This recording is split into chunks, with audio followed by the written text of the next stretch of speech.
Date डाल लो copy पे और अच्छे तरीके से बैठो। स्टार्ट करते हैं चैप्टर नंबर 10 स्ट्रेट लाइन, जो कि सिलेबस पे बेस्ड है आपके। अब उन्हीं चैप्टर को सबसे पहले प्रायोरिटी में देंगे जो आपके चैप्टर टर्म फर्स्ट में आ रहे हैं। चैप्टर बहुत ही आसान और इंटरेस्टिंग था, इसकी बहुत सारी चीजें आपने पहले ही पढ़ रखी है। ठीक है, देखो एक बार इसका इंट्रोडक्शन पढ़ लेते हैं, फिर इसको करना स्टार्ट करेंगे। We are familiar that two dimensional coordinate geometry, 2D हमने पढ़ ली from earlier classes. Mainly it is the combination of algebra and geometry.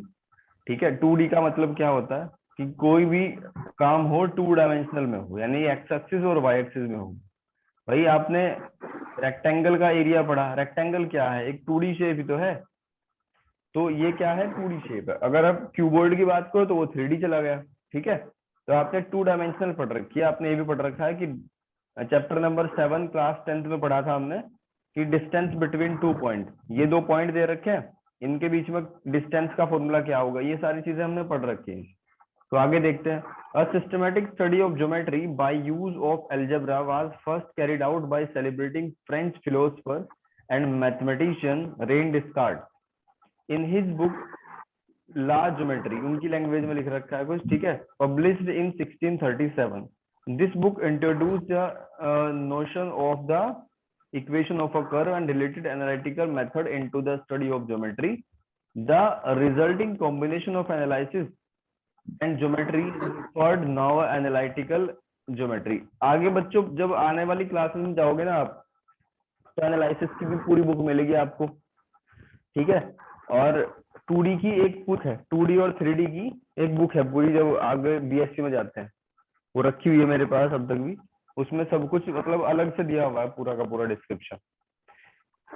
In the earlier classes, we initiated the study of coordinate geometry, where we study about the coordinate axis, coordinate plane, plotting of point in a plane, distance between two plane, section formula आपको पहले से ही पता है। All these concepts are basic of coordinate geometry. ठीक है, तो एक छोटा सा एग्जांपल लेते हैं, फिर हम इसके क्वेश्चन करना स्टार्ट करेंगे और मैं कॉन्सेप्ट आपको रिकॉल कराऊंगा जो हमने पहले पढ़े हुए। देखो आपने सबसे पहले पढ़ा था 8th क्लास में, जो लास्ट वाला चैप्टर था ग्राफ वाला, फिर 9th क्लास में चैप्टर नंबर 3 आया, let us have a brief recall the coordinate geometry. हमने क्या था कि अगर एक 6 और -4 पॉइंट हो तो उसको कैसे लोकेट करेंगे, वो सामने दे रखा है आपके। ठीक है जी, इस तरीके से लोकेट करते हैं पॉइंट को। अब कुछ पहले जन्म के जो आपने फॉर्मूले पढ़े हुए हैं उनको रिकॉल करते हैं। फॉर्मूला क्या था, डिस्टेंस फॉर्मूला सबसे नंबर 1 पे। आपको ऐसे सीखना है जैसे आप लास्ट बार पढ़ रहे हो, आपको इसके बाद चांस नहीं मिलेगा। दिमाग में ये चीज अपने फिक्स कर लेना। ऐसा मत पढ़ना कि हाँ ठीक है अगली बार में हो जाएगा, कोई बात नहीं, थोड़ा कम समझ आ गया तो क्या बात, अभी तो वो टाइम बचा है, सर तो रिपीट भी कराएंगे। तो ऐसा मत लेना दिमाग में। डिस्टेंस फॉर्मूला बिटवीन P के कोऑर्डिनेट है x1 y1 एंड Q के कोऑर्डिनेट है x2 और y2। तो इनके बीच में डिस्टेंस क्या होगी, ये फॉर्मूला आपने पढ़ा हुआ है, x2 माइनस x1 का whole square, y2 minus y1 का होल स्क्वायर। ठीक है भाई, लेकिन इसका डेरिवेशन कैसे हो। ठीक है, फॉर्मूला पहले लिख देता हूँ। पी क्यू इक्वल्स टू, एक आया कहां से, ये चीज आपको अलग बनाएगी बाकी बच्चों से। 90% इसी पे सेटिस्फेक्शन कर जाएंगे कि हाँ ये डिस्टेंस फॉर्मूला होता है, हम इसको लगा क्वेश्चन कर रहे हैं, लेकिन ये आया कहां से, इस बात को समझो। सबसे पहले आपने एक्स एक्सिस और वाई एक्सिस ड्रॉ कर लिए। ठीक है, आपने एक पॉइंट लिया, मान लो P ये पॉइंट है और Q ये वाला पॉइंट है। P के कोऑर्डिनेट हमने मेंशन कर रखे हैं ऊपर x1 और y1, Q के कोऑर्डिनेट हमने मेंशन कर रखे हैं क्या है, x2 और y2। ठीक है भाई, अब हम क्या करेंगे, P को Q से ज्वाइन कर दो, ज्वाइन कर दिया। ठीक है, अब ये जो P पॉइंट है ये देखो कैसे बना होगा, सोचो इसके बारे में, P पॉइंट कैसे बना होगा। भाई जब x एक्सिस पे x1 डिस्टेंस ट्रेवल करी होगी किसी पार्टिकल ने, और y एक्सिस पे y1 डिस्टेंस ट्रेवल करी होगी, और Q पॉइंट कैसे बना होगा, सेम ऐसे ही। ठीक है, जब x एक्सिस पे x2 चल के आए होंगे, ये मैं साइन लगा देता हूं, और जब y एक्सिस पे कितने चले होंगे, y2। यहां तक की बात समझ आ रही क्या भाई? Yes sir. अब आपको ये दिख रहा है कि P से Q तक की डिस्टेंस हमें फाइंड करनी है, ठीक है। तो यहाँ एक परपेंडिकुलर ड्रॉ कर लो 90 डिग्री। तो ये तो एक ट्रायंगल बन गई ना, इसको पॉइंट O कह दिया। तो triangle POQ is right angle triangle.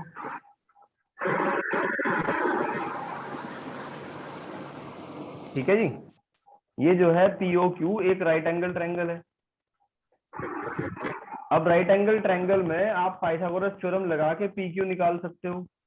तो उसके लिए आपको PO का पता होना चाहिए, मैं लिख देता हूं बाय पाइथागोरस थ्योरम।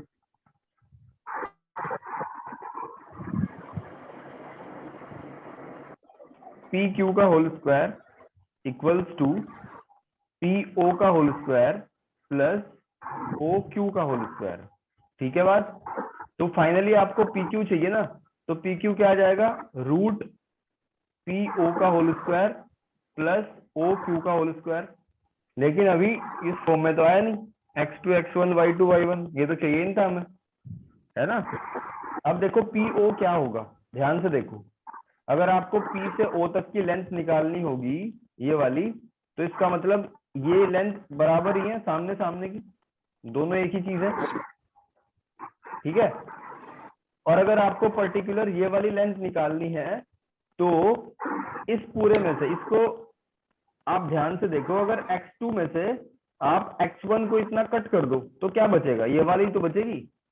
तो इसका मतलब ये जो डिस्टेंस है ना यहाँ, वो x2 माइनस x1 है।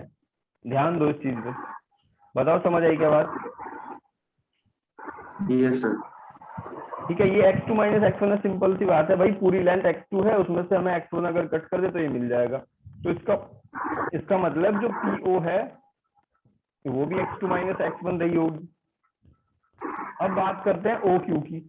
तो ध्यान दो, ये पूरी की पूरी लेंथ मैं इसके बराबर में लिख देता हूँ यहाँ y2 और ये y1। तो अगर y2 में से मैं y1 वाला डंडा कट कर दूं तो ये इतना ही तो बचेगा, और हमें यही तो चाहिए।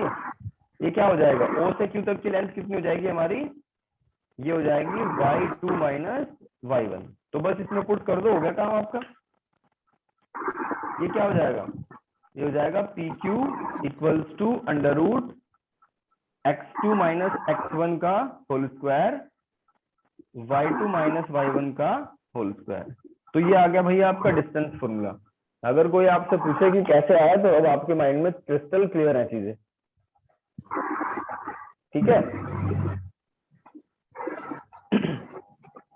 फिर मैंने आपको बताया था भाई सेक्शन फॉर्मूला।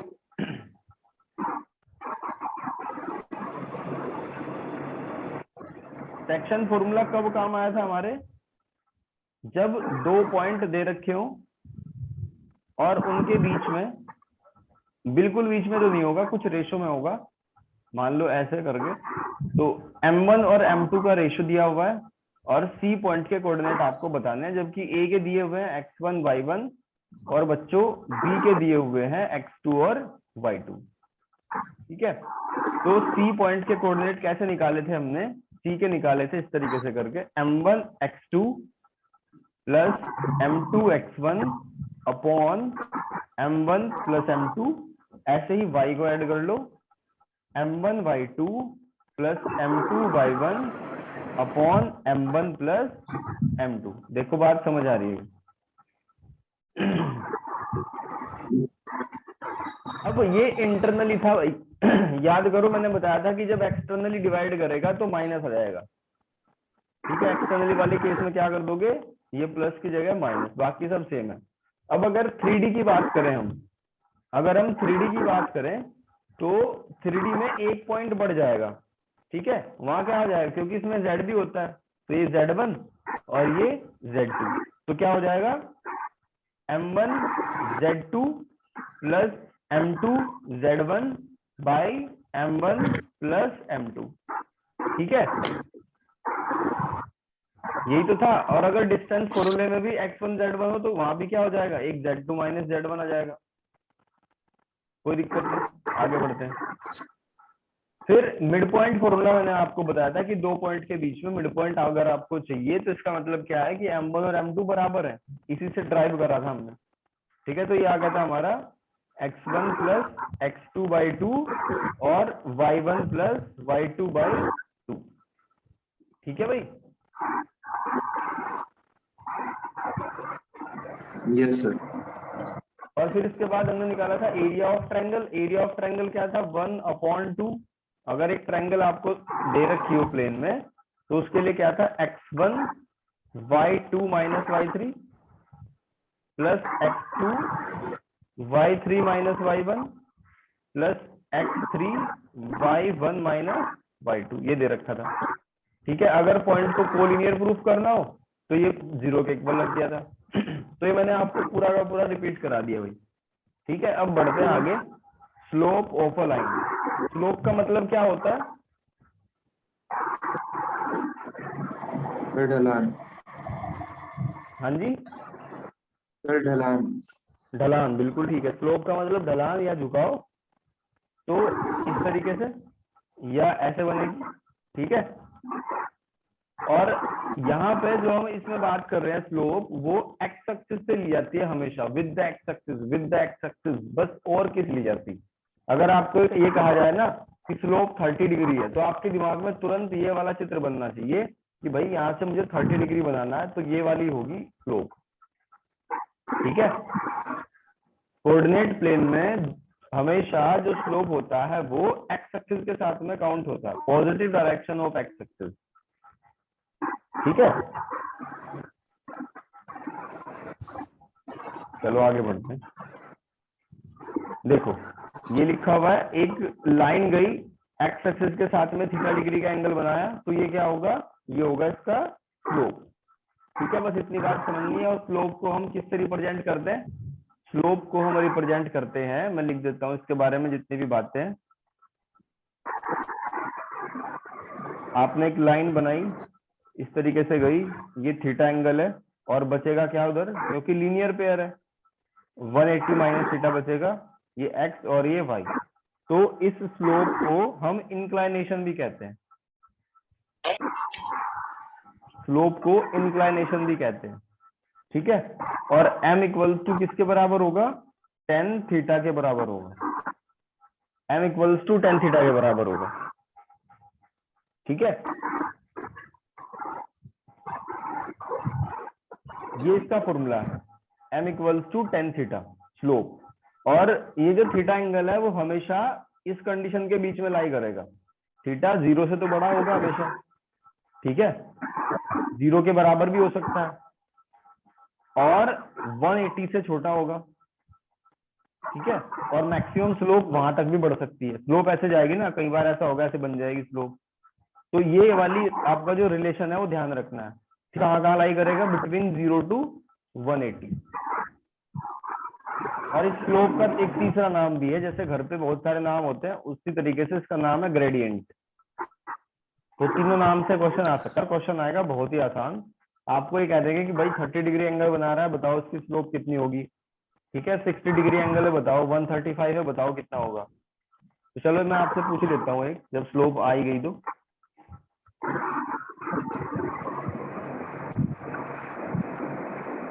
एंगल है 135, तो बताओ स्लोप कितनी होगी।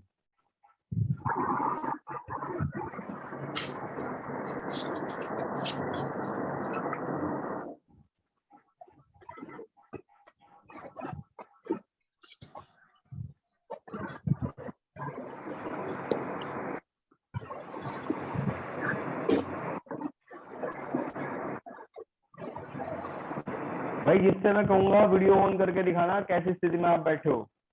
ठीक है, जिसका मैं नाम लूंगा, तैयार है ना सभी?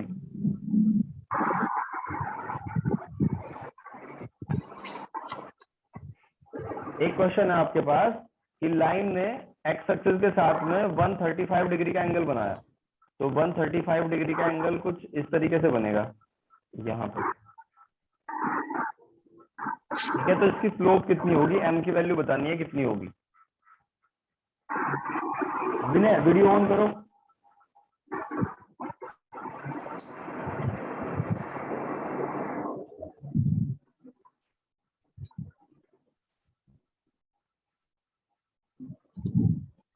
जिसका मैंने नाम लिया है भाई वीडियो ऑन करो, नहीं तो यहाँ से रिमूव हो जाओगे।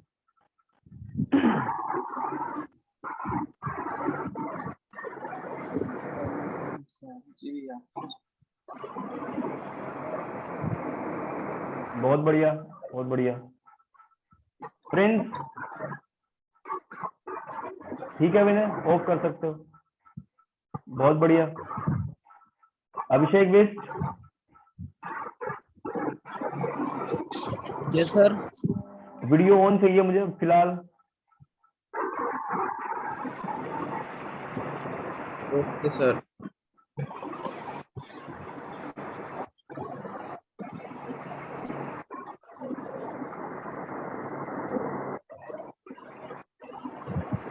भाई पोस्टर देखना है मुझे, किस स्थिति में आप बैठे हो। कॉपी मत दिखाओ मुझे। जैसे विनय ने दिखाया अभी, वो प्रॉपर बैठा है, अपना टेबल वगैरह सामने है उसके।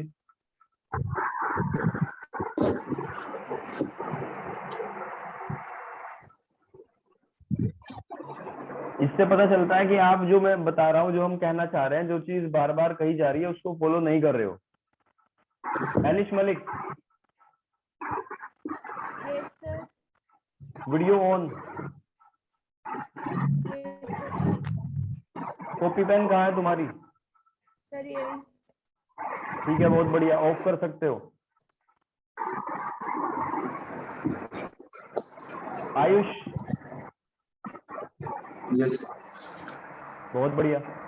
अभिषेक बिस्ट, पेरेंट्स से बात करनी पड़ेगी क्या मुझे, जो तुम्हें उठा के बैठाए? Sorry sir. कल से जब भी क्लास हो ना, प्रॉपर क्लास लेनी है, प्रॉपर तरीके से। ऐसा नहीं कि उल्टा ओके सर। पुल्टा कैसे भी आंख खुली और फोन उठा के बैठ गए। ऐसी स्थिति में बैठना कि आप वीडियो ऑन करके मुझे दिखा सको।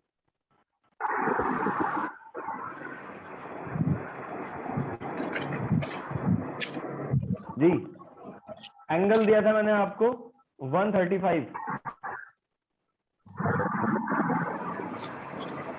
अब तक तो हो जाना चाहिए था, छोटा सा क्वेश्चन था ये। भाई 10 135 की वैल्यू नहीं निकाल पा रहे आप, इसको ऐसे कर लो ना, 1090 प्लस 45। अब 1090 प्लस 45 बताना तो बहुत ही आसान है।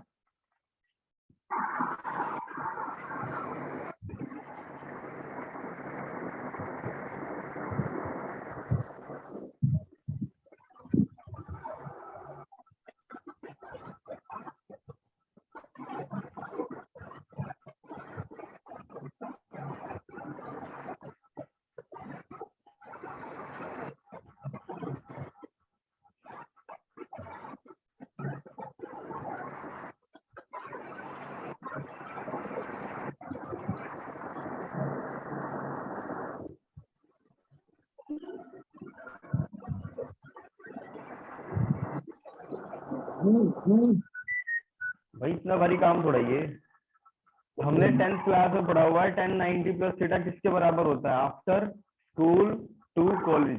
10 अगर 90 से ज्यादा बढ़ जाए तो यहाँ पहुंच जाएगा सेकंड वाले क्वाड्रेंट में, यानी कि cot 45 बन जाएगा, और नेगेटिव में, ठीक है, माइनस cot 45। और cot 45 की वैल्यू क्या होती है, 1, तो -1 आ गया आंसर।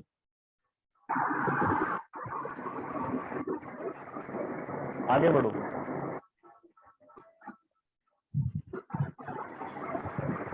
इसके बाद देखो एक नया टॉपिक है इसी में ही। सबसे पहले इन सबको इनकी अंडरस्टैंडिंग डेवलप होगी तो आप धड़ाधड़ क्वेश्चन करते चले जाओगे, आपके दिमाग में तुरंत क्वेश्चन की फिगर बननी स्टार्ट हो जाएगी। अदरवाइज फॉर्मूले रट के कुछ नहीं होता, एग्जाम में सब कुछ ओवरलैप कर जाता है वो,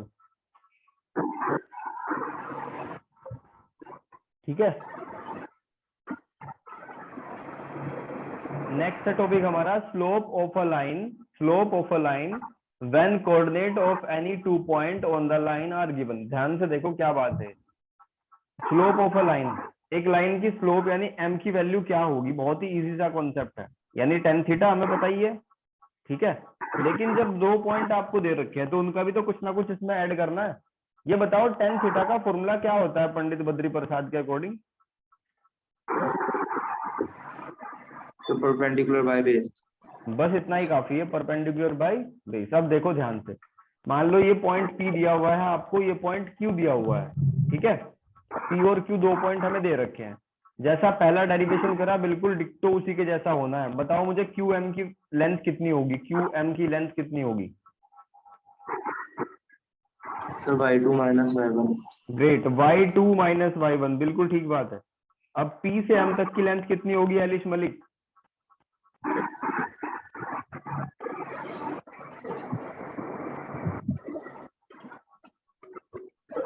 अभी बताया था 5 मिनट रिपीट पहले कर ही। और दीजिए। किस? हाँ जी, सब वॉइस क्लियर नहीं है, एक बार रिपीट कर दीजिए। मैं कह रहा हूँ कि PM की वैल्यू कितनी होगी प्रधानमंत्री की,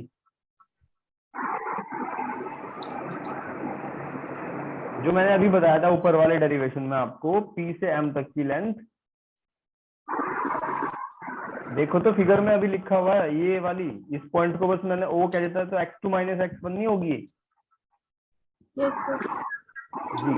तो ये लेंथ कितनी आई हमारी, x2 माइनस x1। ठीक है, हमें क्या चाहिए, हमें चाहिए परपेंडिकुलर, यानी tan थीटा किसके बराबर होता है, P अपॉन B के।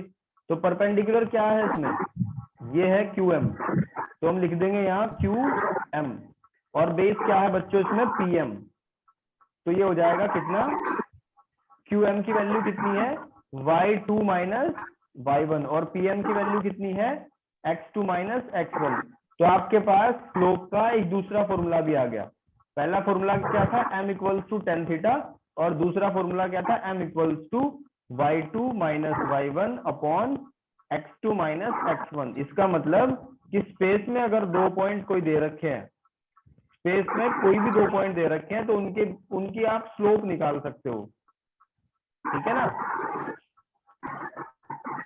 उनकी आप ये स्लोप निकाल सकते हो कितनी होगी। तो ये हो गया। अब मैं आपको कोई 2 पॉइंट देता हूँ, कॉपी पे करके दिखाओ मुझे। 2 पॉइंट दे रखे हैं 2 और -3, और दूसरा पॉइंट है आपका 5 -1। तो बताओ इसकी स्लोप क्या होगी।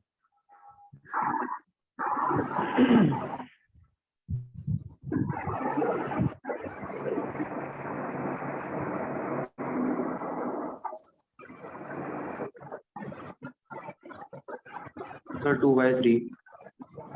2/3, एक आंसर आया हमारा 2/3। भाई सब बताओ, विनय प्रिंस, ये तो बिल्कुल छोटे छोटे क्वेश्चन है, करो।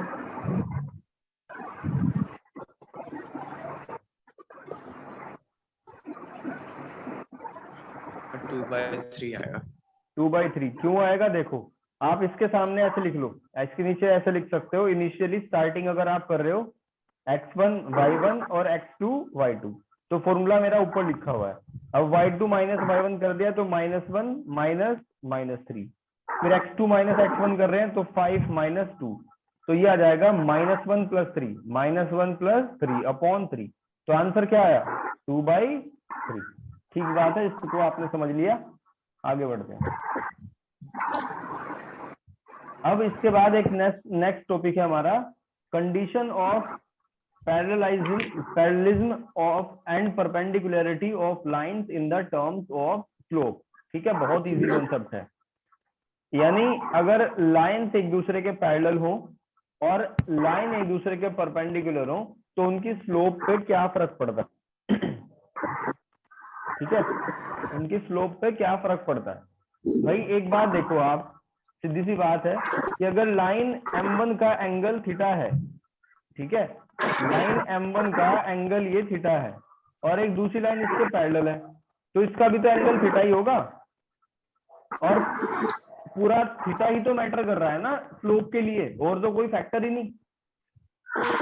ठीक है, तो इसका मतलब क्या हो जाएगा, अगर पहले वाली लाइन की स्लोप M1 है, दूसरे वाली लाइन की स्लोप M2 है, तो इनके जो घर का जिम्मेदार आदमी था थीटा, वो ही बराबर है। तो इसका मतलब M1 बराबर M2 होगा, स्लोप झुकाव दोनों का बराबर होगा।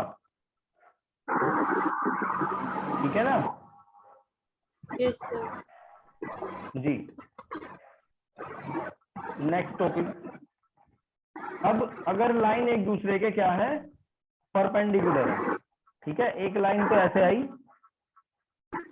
और एक लाइन ऐसे आई, यानी एक दूसरे पे 90 डिग्री इन्होंने बनाया, और एक्स एक्सिस से कितना कितना एंगल बना रहे हैं, एक्स एक्सिस से इसने अल्फा बनाया और इसने बनाया बीटा।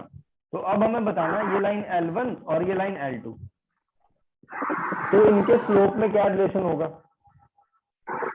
ठीक है भाई,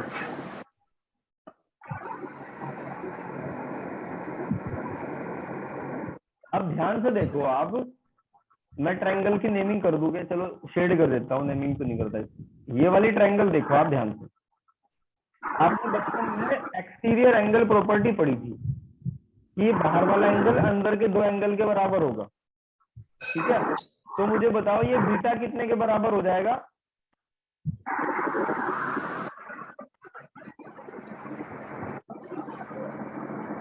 भाई वर्टिकली अपोजिट से ये भी तो 90 होगा बच्चों। Yes, sir. Yes sir. और ये अल्फा, तो बीटा किसके बराबर हो जाएगा। 90 plus alpha. 90 plus 90 alpha. Plus alpha, बिल्कुल ठीक है, 90 प्लस अल्फा के बराबर होगा।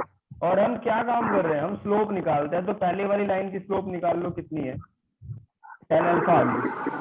ठीक है, फिर दूसरे वाली लाइन की स्लोप निकाल लो m2, उसका एंगल कितना था बीटा, तो 10 बीटा आई। लेकिन बीटा का तो हमें अल्फा से रिलेशन पता है, ये कितना आ जाएगा 90 प्लस अल्फा। और अभी निकाला था मैंने एक क्वेश्चन में 90 प्लस थीटा कितने के बराबर होगा, माइनस कॉट थीटा के बराबर होगा। बताओ समझ आएगी यहाँ तक बात। Yes, sir. Yes. ठीक है, अब क्या होगा, यस सर। ये किसके बराबर था, m2 के बराबर था। अब कॉट को क्या लिख सकते हो आप, 1/10 अल्फा लिख सकते हो। और इक्वेशन फर्स्ट से देखो, 10 अल्फा किसके बराबर है, m1 के बराबर है, तो m2 इक्वल्स टू -1/m1 नहीं आ जाएगा ये। Yes, sir. तो m1 m2 भाई किसके बराबर हो जाएगा, -1 के बराबर। यही आपका डेरिवेशन हो गया। मजा आ गया। Yes, sir. मजा आ गया। बहुत बढ़िया। तो एक बार समअप करते हैं क्या हमने पढ़ लिया, फिर क्वेश्चन की तरफ चले। ठीक है, सबसे पहले हमने क्या पढ़ा इसमें, डिस्टेंस फॉर्मूले का डेरिवेशन पढ़ा, x2 minus x1 y2 minus y1 वाला। और अगर 3D हो, ठीक है, जो कि हम इसमें आगे पढ़ेंगे, मतलब अगर 3 डायमेंशनल भी हो तो उसमें z ले लोगे आप। फिर उसके बाद हमने सेक्शन फॉर्मूला पढ़ा, उसी से मिड पॉइंट फॉर्मूले की तरफ हम आए, सेक्शन और फिर मिड पॉइंट ला। फिर एरिया ऑफ ट्रायंगल रिकॉल कराया मैंने आपको। ठीक है, उसके बाद जिक्र आया स्लोप, मतलब झुकाव या इंक्लिनेशन या ग्रेडियंट, एक ही नाम है। तो ये किसके बराबर होता है, tan थीटा के बराबर होता है, m equals to tan theta. और जो थीटा एंगल होता है वो इस रिलेशन में बंधा होता है, 0 से 180 के बीच में। ठीक है,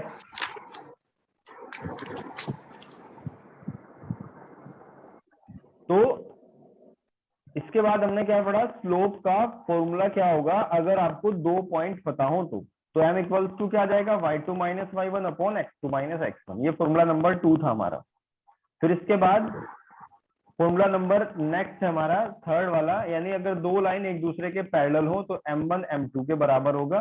ठीक है, अगर आपको गिवन है कि m1 is parallel to m2, और अगर परपेंडिकुलर है तो क्या होगा, m1 m2 माइनस 1 के बराबर होगा। अब ये रिलेशन आपको कब काम आएंगे, जब आपको एक स्लोप दे रखी होगी, दूसरे को झट से निकाल लोगे आप। ठीक है भाई, Yes, sir. करते हैं फिर शुरुआत। देखो कुछ एग्जाम्पल दे रखे हैं, ये आपको खुद से ट्राई करने, मैं क्वेश्चन कराऊंगा, एग्जाम्पल आप होमवर्क में करना और कर लेना भाई। अगर आप अपना भला चाहते हो, आपको पढ़ाई में इंटरेस्ट लाना है, आपको मजे लेके पढ़ना है, तो अदरवाइज छोड़ देना इसको। आप लोग खुद मैच्योर हो, इतने छोटे बच्चे तो रहे नहीं। ठीक, अब इसमें एक और फॉर्मूला आता है भाई, एक और डेरिवेशन है, एंगल बिटवीन टू लाइंस। ये वाला एंगल बिटवीन टू लाइन, मतलब दो लाइन दे रखी है, उनके बीच में बताओ क्या एंगल है। देखो ये वाली स्थिति है।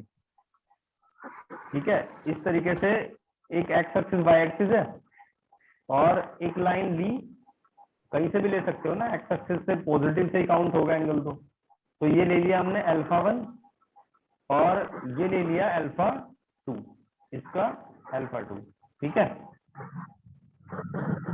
और ये कुछ एंगल मान लिया, हमें एक्चुअली ये थीटा चाहिए, दोनों लाइन के बीच में जो एंगल बन रहा है वो हमें ये चाहिए थीटा, बाकी और से हमें कोई मतलब नहीं। समझ आ रही है बात। तो ये बताओ, Yes, sir. Yes sir. ये बताओ आप कि अंदर एंगल होगा यानी जो थीटा होगा वो किसके बराबर होगा? बस यही गेम खत्म हो जाएगा, इसका पूरा डेरिवेशन इतने भारी काम नहीं है जितना दिया हुआ है इसमें। ये जो अंदर अंदर सबसे पहले तो चलो थीटा बताओ। ये थीटा अंदर चला जाएगा वर्टिकली अपोजिट में, बात क्लियर हुई? Yes sir. अब इसमें एंगल सम प्रॉपर्टी लगाओ आप। एंगल सम प्रॉपर्टी निकाल के क्या निकाल सकते हो? ये वाला एंगल। बात सही है ना भाई? आप क्या कर दो, थीटा प्लस अल्फा 1 और प्लस ये जो एंगल है, ये जो हमें नहीं पता इसको कुछ मान लेते हैं, पॉइंट ए, पॉइंट इसको बी मान लिया और ये सी, तो इसको मान लिया एंगल बी अंदर वाला। ठीक है, वैसे नाम मैंने सही नहीं लिखा है, इसको लिखेंगे A B C. A B C equals to 180 होगा ना? ठीक है, हमें कुछ चीजें पता है और कुछ नहीं पता इसमें, तो एबीसी निकल जाएगा। एबीसी कैसे निकलेगा? एबीसी जो है एंगल लीनियर पेयर में है, ठीक है, तो 180 माइनस अल्फा 2 के बराबर होगा। ध्यान से देखो, यहां से समझ आई क्या बात? Yes sir. तो एबीसी की जगह मैं क्या लिखूंगा? Theta plus alpha plus 180 minus alpha 2 equals to 180। तो 180 से 180 हो कैंसिल, तो theta plus alpha 1 minus alpha 2 equals to 0 बच गया। तो थीटा की वैल्यू क्या है? थीटा की वैल्यू है अल्फा 2 माइनस अल्फा 1। ठीक है भाई, थीटा की वैल्यू क्या रही? Alpha minus alpha 1। ये ध्यान देना है बस आपको यहाँ कि ये जो थीटा था जो हम निकालना चाह रहे हैं वो अल्फा और अल्फा 2 की टर्म में हमने निकाल दिया। ये किसके बराबर हुआ बच्चों? अल्फा 2 माइनस अल्फा 1 के। बस इतना ही काम था। ठीक है, अब आपको स्लोप चाहिए। आपको स्लोप चाहिए, यानी कि स्लोप का फॉर्मूला क्या है? स्लोप का फॉर्मूला है हमारा, यहीं पे कर देता हूँ छोटा छोटा करके, टेन थीटा। और थीटा तो अभी निकाल दिया हमने। थीटा किसके बराबर है? Tan alpha 2 minus alpha 1। ठीक है, और आपने थर्ड चैप्टर में एक फॉर्मूला पढ़ा है, टेन ए माइनस बी किसके बराबर होता है? ये बराबर होता है tan A minus ten B by 1 plus ten A ten B, इसके बराबर होता है। तो इसको क्या लिख सकते हैं? इसको लिख सकते हैं tan alpha 2 minus alpha 1, tan alpha 1 पूरा लिखेंगे अपॉन 1 प्लस टेन अल्फा 1 और टेन अल्फा 2, ऐसा लिख देंगे हम इस फॉर्मूले के अकॉर्डिंग। ठीक है ना, फॉर्मूला तो आपको याद ही करना है। अब अल्फा 2 क्या है भाई? अगर लाइन L1 है आपकी पहले वाली और उसका स्लोप अल्फा 1 है, सॉरी एंगल अल्फा 1 है, तो उसकी कुछ स्लोप भी तो रही होगी ना, m1 मान लिया, और दूसरे वाली लाइन की स्लोप को m2 मान लिया। ठीक है, तो इसका मतलब क्या रहा होगा? m1 किसके बराबर रहा होगा? टेन अल्फा 1 के बराबर, और m2 किसके बराबर रहा होगा? टेन अल्फा 2 के बराबर रहा होगा। तो यहाँ पे रिप्लेस कर दो अब, यानी m किसके बराबर आ जाएगा? m2 minus m1 upon 1 by m1 m2। तो ये आ गया आपका स्लोप बिटवीन टू लाइन। ठीक है, slope between two line, m2 minus m1 upon 1 plus m1 m2, बस इतनी बात है। ठीक है ना, आप इसको ऐसे भी लिख सकते हो, m के प्लेस पे टेन थीटा लिख दो, तो tan theta equal to m2 minus m1 upon 1 plus m1 m2। ठीक है, किसी स्टेप में कुछ समझने की जरूरत है तो पूछ लो फटाफट। सर ये एक बार रिपीट कर दो। देखो देवी, रिपीट करेंगे हम। दोनों लाइन के बीच में थीटा डिग्री का एंगल बना, पहले वाली लाइन थी, दूसरे वाली लाइन थी। ठीक है, उनके क्रमशः एंगल बने हुए थे अल्फा 1 और अल्फा 2, तो उनकी स्लोप क्या होगी? m1 equals to tan alpha 1, दूसरे वाले की स्लोप क्या होगी? m2 equals to tan alpha 2। तो हमने देखा कि अगर ये थीटा है तो वर्टिकली अपोजिट से ये भी थीटा ही होगा। फिर हमने देखा कि अल्फा 2 के साथ में ये जो एंगल है वो लीनियर पेयर में है, तो 180 माइनस अल्फा 2 आ जाएगा। फिर हमने एंगल सम प्रॉपर्टी लगाई, और एंगल सम प्रॉपर्टी लगाने के बाद हमने थीटा की वैल्यू निकाल दी। थीटा की वैल्यू क्या होती है? Alpha 2 minus alpha 1। और हमने ये पढ़ रखा है कि अगर हमें स्लोप चाहिए तो m equals to tan theta होता है। अब थीटा को अल्फा 2 माइनस अल्फा 1 से कर दिया हमने रिप्लेस, और टेन ए माइनस बी वाली स्थिति बनी, तो हम गए चैप्टर नंबर 3 में। ठीक है, क्योंकि फॉर्मूले तो हमें याद नहीं होते। तो ten A minus ten B upon one plus ten A ten B हमने कर दिया। ठीक है, और सारी चीजें रिप्लेस करके ये आ गई हमारी स्लोप कि टेन थीटा, यानी m बराबर m2 minus m1 upon 1 plus m1 m2। ठीक है Yes, भाई, ये इसकी Yes, sir. थ्योरी थी पूरी। और अब इसमें दो कंडीशन है, मजेदार कंडीशन है दोनों। देखो, अगर tan theta equals to m2 minus m1 upon 1 plus m1 m2 के हो, ठीक है, ये आ गया। अब ऐसा भी तो हो सकता है ना, दोनों लाइन एक दूसरे के परपेंडिकुलर हो जाए या पैरेलल हो जाए। ये वाली लाइन भाई हो सकता है कि एक्स एक्सिस के साथ में पहले वाली लाइन ने थीटा डिग्री का एंगल बनाया, ठीक है, अब दूसरे वाली लाइन भी आई, वो भी कह रही है कि हम भी थीटा ही बनाएंगे, तो उसने भी थीटा ही बना लिया। हो सकता है ना ऐसा, ठीक है। यानी थीटा कितना आ जाएगा, आपस में उनके बीच में कितना एंगल है, ये थीटा एक्स एक्सिस से एंगल नहीं है भाई, ये मैंने यहाँ पे गलत लिख दिया। ये अल्फा 1 लो और इसको अल्फा 2 लो, तो इन केस क्या हुआ, अल्फा 1 अल्फा 2 के बराबर आ गया, ये बात समझो। ठीक है, तभी तो पैरेलल है ना। उसने कहा कि हम मान लो पहले वाली लाइन की स्लोप 30 है एक्स एक्सिस के साथ में, दूसरे वाली लाइन की स्लोप भी 30 है। इसमें अब कंडीशन ये है कि अगर दो लाइन पैरेलल हो एक दूसरे के, तो उनकी स्लोप कितनी होगी। तो कॉमन सी बात है, दिमाग में कॉमन सेंस तो ये आएगी कि भाई जब उनकी स्लोप बराबर है एक दूसरे से, तो जब वो एक दूसरे के पैरेलल है तो बराबर एंगल बनाएंगी, स्लोप बराबर होगा। लेकिन इस फॉर्मूले से हम ट्राई कर सकते हैं, ठीक है। अगर उनके बीच में एंगल 0 है, यहाँ देख लो ध्यान से, इनके बीच में एंगल कुछ नहीं है फिलहाल, ये L1 लाइन है, ये L2 है। अगर दोनों के बीच में एंगल 0 है, यानी कि वो दोनों एक दूसरे के पैरेलल हैं, तो क्या होगा, फॉर्मूले में वैल्यू पुट कर दो tan 0, और tan 0 की वैल्यू क्या होती है,